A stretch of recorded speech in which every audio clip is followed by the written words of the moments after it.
up, everybody? Welcome back to the channel, man. Back with another video as usual, giving y'all the good content, man. If you're new to the channel, make sure you go smash that subscribe button. Make sure you go like and share the videos as well. Turn on all post notifications. You can notify every time I post a video.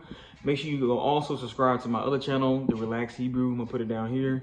Make sure you go subscribe to the channel. I'm just doing rain videos, just trying to create extra streams of income.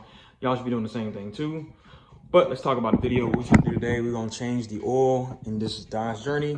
I've never showed a video of me changing the oil in here because it's kind of almost impossible.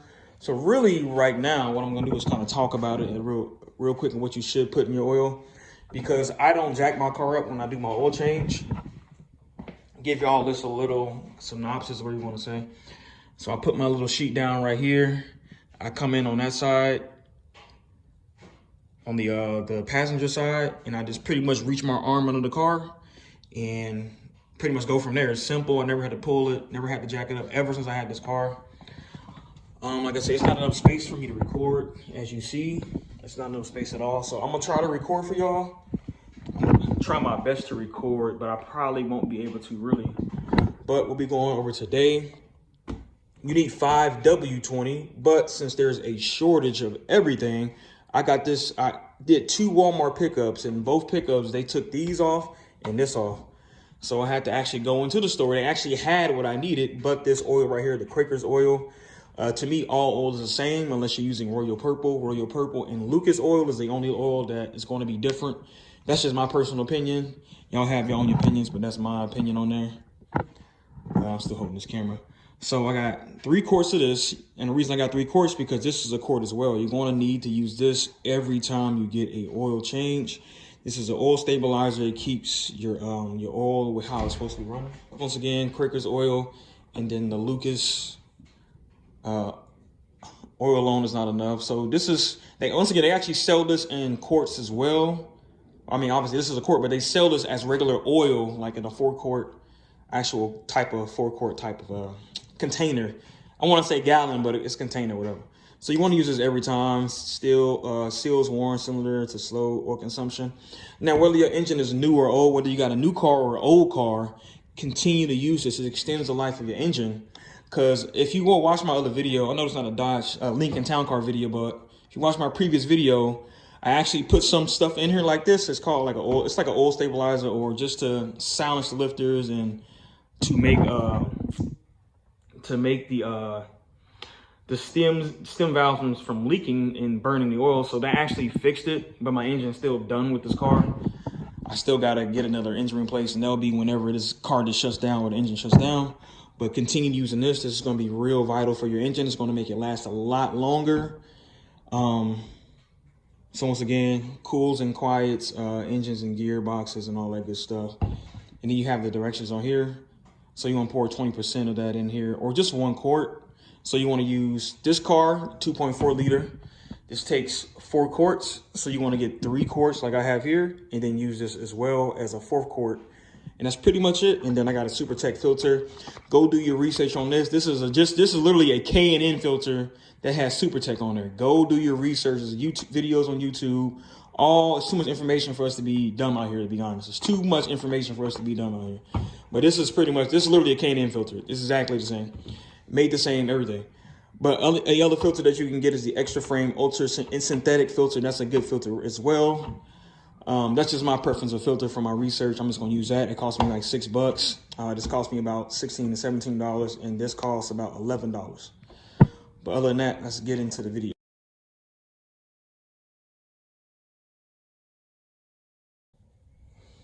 So obviously pop the hood, and once again, like I stated, it takes 5 W20, but we're using 0 W20, and it really doesn't matter because this stuff right here is kind of thick. It makes the velocity a little bit thicker, but I just want to read off before we go. So I'm gonna start this video a little late. I just want to explain to y'all some stuff. So obviously 20%, which is just 1 quart. Use 1 quart. For total protection in newer engines and to stop smoking, knocking, or all oil consumption in older engines. So this is for new engines and older, this is what I was saying.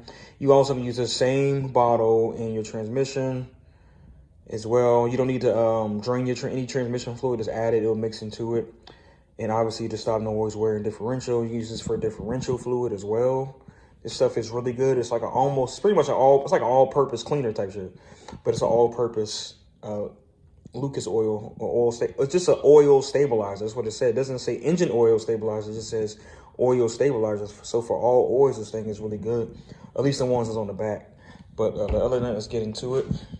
Take this off first. Twist that off.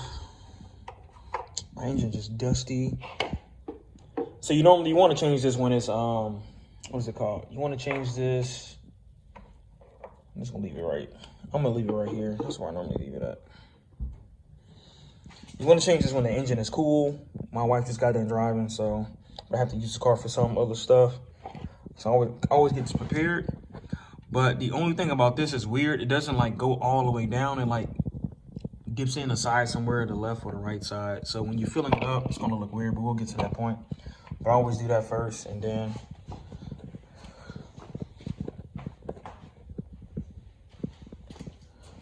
once again, everything is pretty much on this side. So from here to here. So we're gonna get under the car. No reason to jack it. If you're jacking it up, you are better than me because it's not worth jacking. And I'm not sure if y'all have this problem, but this thing always comes out of this. It always leaks out. I have to clean it. It leaks out very little. I filled this thing up one time, like from where it's at to there, to the max. But it does leak. I don't know sure what's going on, but it does do that here occasionally. Or not occasionally, but rarely, I would say. All right, and then while I'm still down here, I'm gonna get my oil filter out, my new oil filter. Try to record while I'm down here, so I ain't gotta do no moving around. I just kind of get the oil. That's, can I see that? I can't even see the glare in my own face. So kind of get the oil that's dripping and put it on the outs parts of the filter as well. Make sure you put oil on the filter.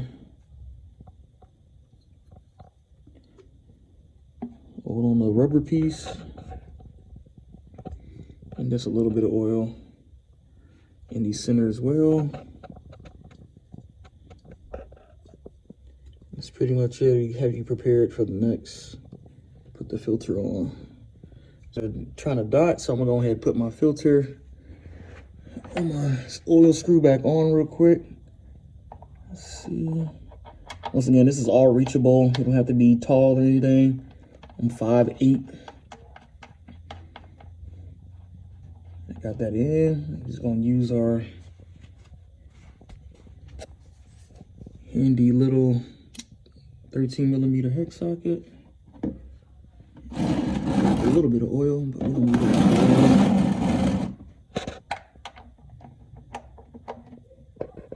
And then literally all we doing is simple, man. Simple.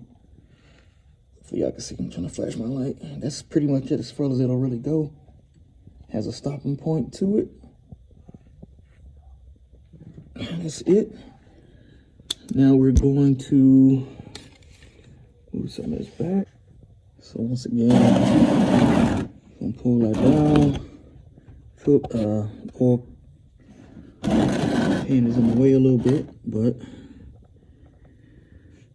just gonna turn that.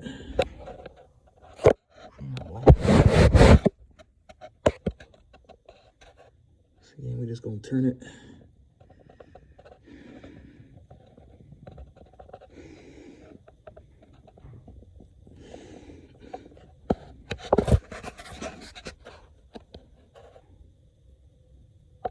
Should turn my light on. And as you see, I put my headlight. Your oil filter's there, and the drain piece is literally right there. You don't need to jack the car up at all. Literally, there's no need to jack the car up. So let's get our oil drain pan and put it up under here, get it prepared real quick, and get our hex socket as well. All right, so I forgot to record the part where I just drain the oil, but obviously you just righty tighty, lefty loosey, turn the drain screw and it drains. But I pretty much explained everything else from here. But other than that, I just want to let y'all know I forgot to record that. I forgot to hit the record button, literally. You can just imp it out like that. And this same oil that you have on your hands and on the filter, you can use to rub. Ooh, that's hot. Use the rub on there, on the filter. And then as you see, nothing's dripping because the oil's already been off. Let's go ahead and put our filter on. Simple. We're gonna use this machine thing or this tool one more time just to tighten it off a little bit, because you're gonna have grease on your hand. You're never gonna get it fully tightened or really get the grease off until you actually, pretty much towards the end of the day when you take a shower or something. But it's really hard to get that grease off of the oil. Unless you want to use a towel as well to kind of tighten it. It's just easier to use the tool.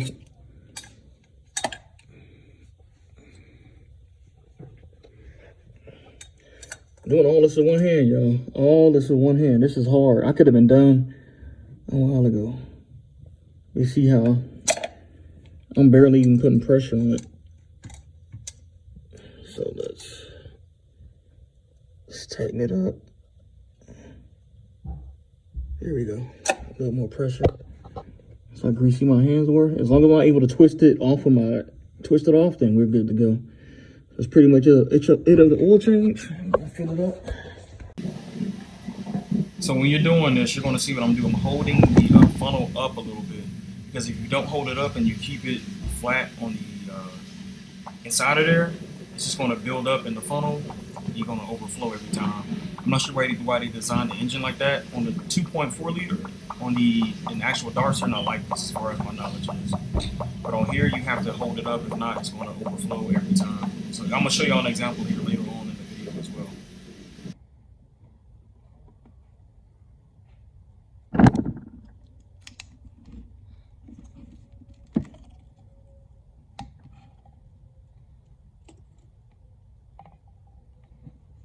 Okay, so this stuff is really thick. So it took me about 5 to 10 minutes to actually pour this, so I had to shorten the video even more.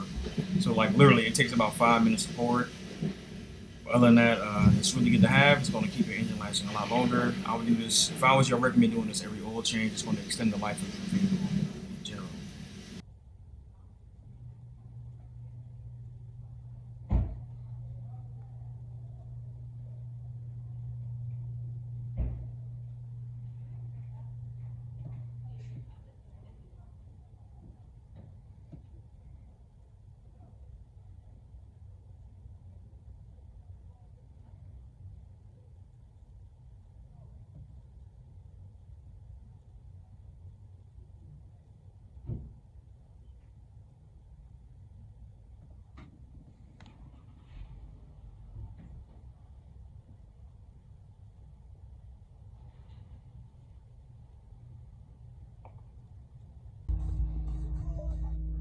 Okay, so the oil light is gone. I had to press it. I don't know what happened, but it's definitely gone this time.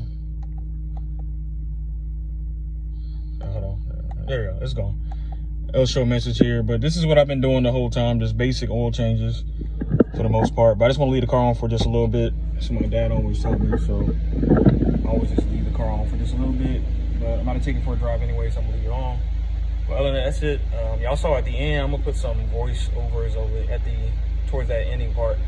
But other than that, man, that's pretty much it. That's how you change the oil in a Dodge Journey. And then if you're new to the channel, make sure you like, share, subscribe to the channel. Smash the subscribe button, turn on all post notifications as well. Go to my other channel. Go subscribe to the Relax Hebrew. It's gonna be down here. Go subscribe to that channel. Check out rain videos. Check out my rain videos. If you're meditating, sitting down, just, you know what I'm saying, just out and about, listen to the video. It's rain videos, 10-hour videos, 8-hour videos, just for relaxation, things like that.